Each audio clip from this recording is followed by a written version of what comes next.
Everyone, I welcome you on our YouTube channel. और आज हम बात करने जा रहे हैं अपनी क्लास 12 की पॉलिटिकल साइंस के चैप्टर नंबर 4 के पार्ट 1 के बारे में। ये इस वीडियो का पार्ट 1 होने वाला है। चैप्टर काफ़ी लंबा है, तो मैं कोशिश करूंगा कि कम से कम टाइम में अच्छे से क्लियर हो जाए, सारे पॉइंट्स अच्छे से क्लियर हो जाएंगे। आपको वीडियो बस लास्ट तक देखनी है और लास्ट में मैं आपको ये बताऊँगा कि किस तरीके से आप ये सब डेट्स वगैरह याद भी कर सकते हैं। तो चलिए शुरू करते हैं। देखिए, इस चैप्टर के अंदर हम भारत के अंदर चुनावों के बारे में पढ़ेंगे। पहला, दूसरा, तीसरा, चौथा, पांचवा आम चुनाव, पांचवें आम चुनाव तक पढ़ेंगे। कांग्रेस प्रणाली के बारे में पढ़ेंगे, कांग्रेस की शासन व्यवस्था क्या थी, कैसे कांग्रेस एक बड़ी पार्टी बनकर उभरी, कौन कौन प्रधानमंत्री बने, तो सारी चीज़ें हम डिस्कस करेंगे। दिक्कत नॉर्मली हमें इस चीज़ में आती है कि डेट्स हम कैसे याद रखें। तो दूसरे पार्ट के एंड में आपको बताया जाएगा कि आप डेट्स कैसे याद रख सकते हो, जो कि बिल्कुल सिंपल तरीका है। यहाँ से आगे आपको क्या करना है कि एक कहानी की तरह सुनना है, और मैं कराऊंगा भी ऐसे, बिल्कुल इमेजिन करते हुए चलना है मेरे साथ साथ, चीज़ें बिल्कुल क्लियर हो जाएंगी। तो बात करते हैं भारत में चुनाव के बारे में। तो देखिए, देश में चुनाव कराना किसी चुनौती से कम नहीं था। अब भारत के अंदर उस समय चुनाव कराना किसी चुनौती से कम नहीं था। ऐसा इसीलिए था क्योंकि उस समय जो था, देश के अंदर सिर्फ 16% लोग ही क्या थे, पढ़े लिखे थे। यानी जब हमारा देश आज़ाद हुआ 1947 में, तो उस समय सिर्फ 16% लोग ऐसे थे जो पढ़े लिखे थे। ज़्यादातर जो जनसंख्या थी वो क्या थी, गरीबी से जूझ रही थी। ठीक है, यानी ज़्यादातर लोग क्या थे, गरीब थे। संचार के साधन एवं प्रौद्योगिकी का अभाव था। कहने का मतलब है तो ना तो कम्युनिकेशन के साधन थे और ना ही टेक्नोलॉजी थी। अभी फ़िलहाल के टाइम में मान लीजिए कुछ भी होता है तो हम टीवी से, रेडियो से, अखबार से जानकारी ले सकते हैं, पर उस समय ना टीवी थे, ना रेडियो था, ना इंटरनेट था और ना ही अखबार थे। तो कैसे पूरे देश में बताया जाए कि चुनाव होने वाले हैं, कहाँ होने वाले हैं, कब होने वाले हैं, और वो भी इस स्थिति में कि लोग अनपढ़ हैं, तो उन्हें तो समझ ही नहीं आएगा। ठीक है, उस समय क्या था कि 17 करोड़ मतदाताओं द्वारा 3200 विधायक और 489 सांसद चुने जाने थे। यानी 17 करोड़ लोग क्या करने वाले थे, मतदान करने वाले थे। इन सब लोगों को मैनेज करना, इनसे वोटिंग कराना, वोटों की गिनती करना बहुत बड़ी चुनौती था। ठीक है, और साथ ही साथ क्या करना था, चुनाव क्षेत्रों का निर्धारण करना था। किस क्षेत्र में चुनाव होंगे, कितने क्षेत्र होंगे, कहाँ से विधायक चुनेंगे, सांसद चुनेंगे, ये सब डिसाइड करना था। अब इन्हीं सब स्थितियों के बाद भी क्या हुआ, भारत में पहला चुनाव हुआ। तो भारत में पहला चुनाव कब हुआ, 1952 में। तो 1952 के अंदर भारत में पहले चुनाव कराए गए। ठीक है, तो देश में पहले आम चुनाव करवाने के लिए देखिए क्या क्या किया गया। लगभग 3 लाख लोगों को प्रशिक्षित किया गया, यानी उन्हें ट्रेन किया गया। किस लिए, कि वो घर घर जाएंगे, मतदाता सूची बनाएंगे, लोगों की जानकारी लेंगे, ठीक है, और उन्हें समझाएंगे चुनावों के बारे में। तो 3 लाख लोगों को क्या किया गया, ट्रेन किया गया। चुनाव क्षेत्र निर्धारित किए गए, मतदाता सूची बनाई गई। मतदाता सूची का मतलब है जैसे वोटर लिस्ट होती है ना, जिसके अंदर वोटर सभी का नाम होता है, तो वो सूची बनाई गई। ठीक है, और इसके अंदर हर उस व्यक्ति को शामिल किया गया जो 21 साल से ऊपर का था। आपको एक चीज़ याद रखनी है, शुरू में जब हमारा देश आज़ाद हुआ था तो जो 21 साल से ऊपर का व्यक्ति था ना, वही वोट दे सकता था। अब ये उम्र कितनी हो गई, 18 साल। ठीक है, तो पहले क्या था, जो 21 साल से ऊपर का था वही वोट दे सकता था। और इसके बाद क्या हुआ, देश के अंदर चुनाव प्रचार शुरू हुए। ठीक है, जो नेता वगैरह आते हैं, रैली करते हैं, अपने अपनी पार्टी के बारे में बताते हैं, तो चुनाव प्रचार शुरू हुए। तो 1952 के चुनाव हुए और उनके परिणाम क्या है। देखिए, भारत में लोकतंत्र क्या रहा, सफल रहा। लोगों ने बढ़ चढ़कर चुनाव में हिस्सा लिया, यानी बहुत ज़्यादा संख्या में लोग क्या गए, वोट डालने गए। ठीक है, चुनाव में उम्मीदवारों के बीच कड़ा मुकाबला रहा और हारने वाले उम्मीदवारों ने भी क्या कहा कि परिणाम को सही बताया। यानी वैसे तो कड़ा मुकाबला रहा, ठीक है, और जो हार गया उसने भी कहा कि हाँ ठीक है, कोई ऐसी धांधलेबाजी नहीं की गई है। ठीक है, भारतीय जनता ने चुनावी प्रयोग का बखूबी अंजाम दिया और जितने भी आलोचक थे जो कह रहे थे कि भारत में चुनाव नहीं हो सकेंगे, उन सबका मुंह बंद हो गया। हुआ क्या कि 489 में से, जैसा कि मैंने आपको शुरू में बताया, उसमें से 364 सीटें किसने जीत ली, कांग्रेस ने। ठीक है, और वह सबसे बड़ी पार्टी बनकर उभरी। दूसरी सबसे बड़ी पार्टी कौन सी रही, कम्युनिस्ट पार्टी ऑफ इंडिया, यानी CPI, communist party of India, जिसने कितनी जीती, 16 सीटें जीती। और इस तरीके से जवाहरलाल नेहरू क्या बन गए, देश के पहले प्रधानमंत्री बन गए। तो हमें याद रखना है, भारत का पहला चुनाव कब हुआ, 1952 में। कांग्रेस जीती और प्रधानमंत्री कौन बने, जवाहरलाल नेहरू। ठीक है, इतना भी अगर आप याद रखेंगे तो सही रहेगा।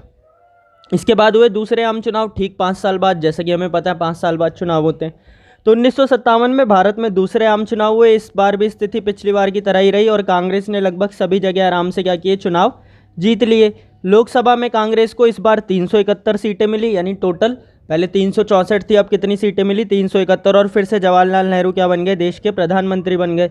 ठीक है, पर एक चीज़ हुई कि केरल के अंदर कम्युनिस्ट पार्टी का प्रभाव दिखा और कांग्रेस केरल में सरकार नहीं बना सकी। तो पूरे देश के अंदर तो कांग्रेस बड़े आराम से जीत गई, बट जो केरल था, केरल के अंदर कौन जीता, कम्युनिस्ट पार्टी। ठीक है, तो वहाँ पर उनका प्रभाव दिखा और वहाँ पर कांग्रेस नहीं जीत सकी। ठीक है। तो 1957 में केरल में कम्युनिस्ट पार्टी ऑफ इंडिया ने सरकार बनाई और नंबूरीपाद क्या बने, मुख्यमंत्री बने यहाँ के। ठीक है। 1959 में केंद्र सरकार ने क्या किया कि 356 का प्रयोग करते हुए इनकी सरकार को गिरा दिया। इस पर बहुत विवाद भी हुआ था। ठीक है। तो इस तरीके से क्या हुआ कि केरल की सरकार गिर गई। ठीक है। तो अब हमारे को एक बार फिर से समझना है। देखिए 1952 में कांग्रेस आई, जवाहरलाल नेहरू जीते। ठीक है। 1957 के चुनाव में फिर से कांग्रेस आई, जवाहरलाल नेहरू जीते, पर केरल के अंदर वो नहीं जीत पाए। कम्युनिस्ट पार्टी ऑफ इंडिया की सरकार बनी, जिसे बाद में जाकर कांग्रेस की सरकार ने गिरा दिया। फिर आए तीसरा आम चुनाव। तीसरा आम चुनाव कब हुआ? 1962 में, फिर 5 साल बाद। तो आपको ऐसे ही याद रखना है, बिल्कुल सिंपल सा है। पहला 52, 57, 62। इसमें भी सेम वही हुआ।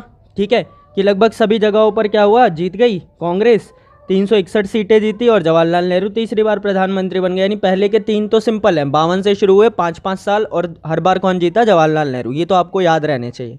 ठीक है। कांग्रेस का प्रदर्शन पुराने चुनावों की तरह ही रहा और कोई विपक्षी पार्टी इनके आगे नहीं टिक पाई। ठीक है। यहीं से ही सारी चीज़ें अब शुरू हुई। यानी ये 3 तो आपको अच्छे से याद रहने चाहिए। 5-5 साल बाद है, जवाहरलाल नेहरू हैं इसके अंदर। ठीक है। और कांग्रेस जीती है, वो भी बड़े आराम से। अब इसके बाद क्या हुआ कि कांग्रेस का प्रभुत्व स्थापित हुआ। आपने देखा ना कि 3 बार के चुनाव, यानी लगभग 10 साल 15 साल तक कांग्रेस ने क्या किया, शासन किया, उसे कोई टक्कर भी नहीं दे सका। तो ऐसा हुआ क्यों?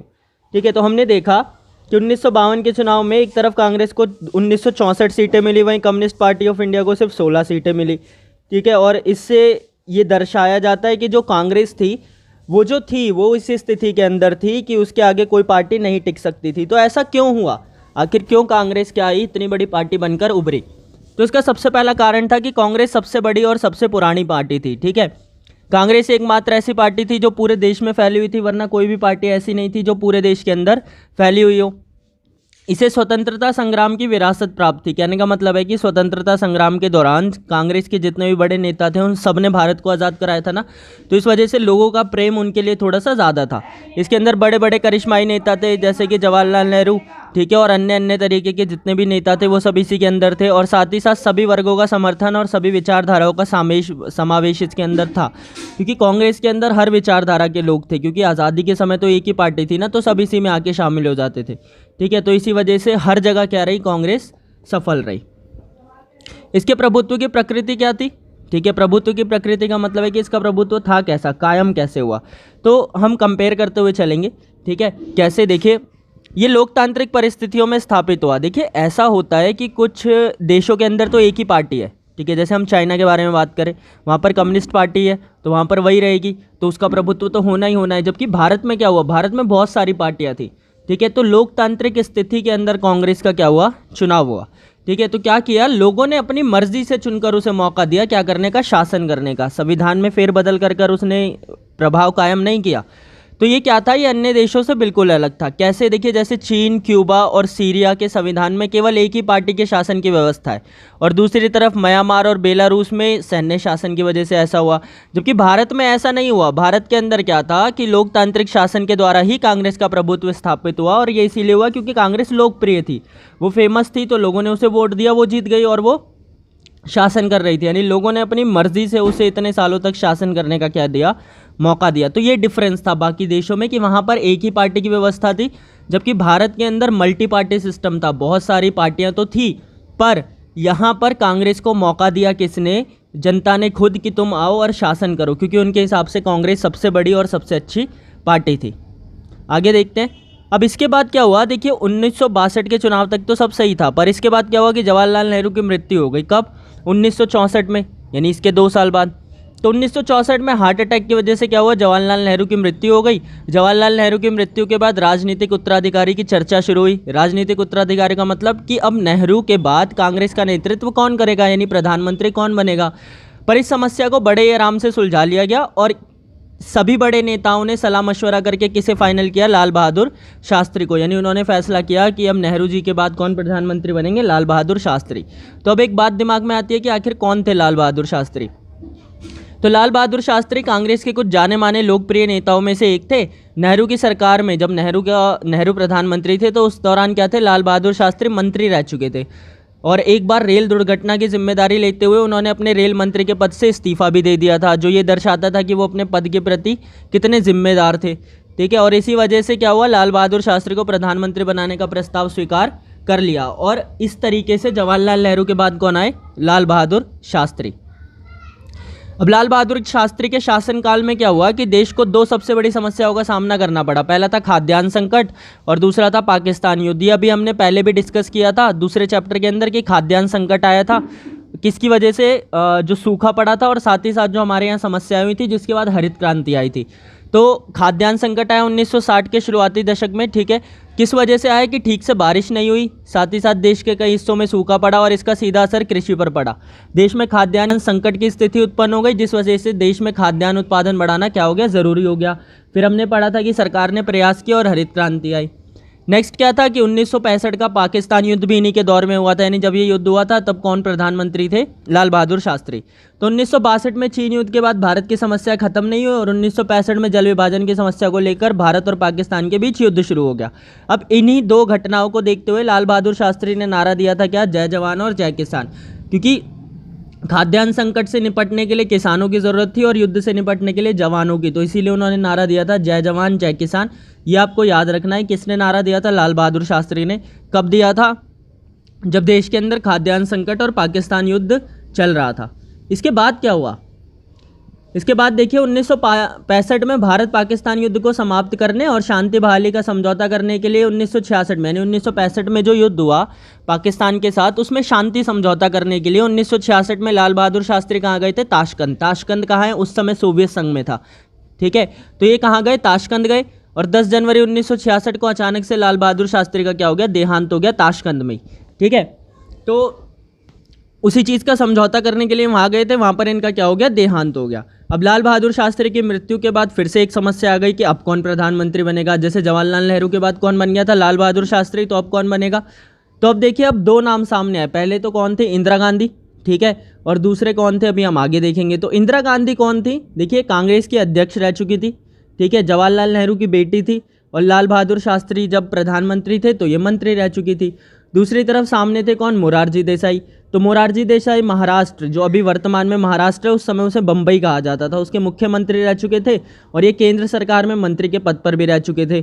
अब क्योंकि दो नाम थे, दोनों के अंदर बहस थी कि कौन बनेगा, तो क्या किया गया, गुप्त मतदान करवाया गया। गुप्त मतदान का मतलब है कि पार्टी का हर एक सांसद क्या करेगा, वोट देगा और जिसको वोट ज़्यादा मिलेंगे वो क्या बन जाएगा, प्रधानमंत्री। तो इस तरीके से गुप्त मतदान कराया गया और इंदिरा गांधी ने क्या किया, बड़े ही आराम से मोरारजी देसाई को हरा दिया और वो क्या चुनी गई, प्रधानमंत्री। यानी देखिए क्या हुआ, जवाहरलाल नेहरू, लाल बहादुर शास्त्री और फिर इंदिरा गांधी, ठीक है। ये सब किसके बीच में हो रहा है, ये सब तीसरे और चौथे आम चुनाव के बीच में ही हो रहा है, यानी अभी चौथा आम चुनाव हुआ नहीं है।